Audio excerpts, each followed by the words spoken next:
বন্ধুরা, দেবীপক্ষের সূচনা হয়ে গেছে। আজকে চলে আসলাম দ্বিতীয় দিনে আইটিআই মোড়ে লুমিনাস ক্লাবের পুজো প্যান্ডেল দেখতে।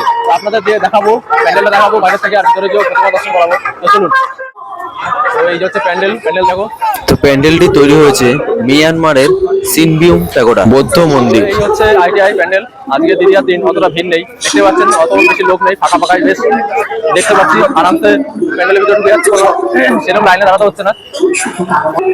তো আইটিআই লুমিনাস মোড়ে ক্লাবের এবারে থিম হচ্ছে সিনবিউম প্যাগোডা, মায়ানমারের সিনবিউম প্যাগোডা, যেটাকে হোয়াইট মন্দিরও বলা হয়। তো আইটিআই এই পুজোর প্যান্ডেলের সামনে প্রত্যেকবারই এরকম আপনারা জলের ফোঁটা দেখতে পারেন। তো এবার দেখতে পাচ্ছেন আসলে এরকম দ্বিতীয় প্রথমা এরকম সময় আসতে হবে।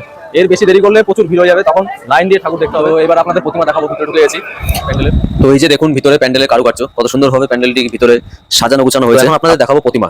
আইটিআই পুজো মোড়ের যে বিখ্যাত প্রতিমা, সেই প্রতিমা আপনারা দেখছেন। এই প্রতিমাকে 100 কেজি সোনার গয়না দিয়ে অলংকারিত করা হয়েছে।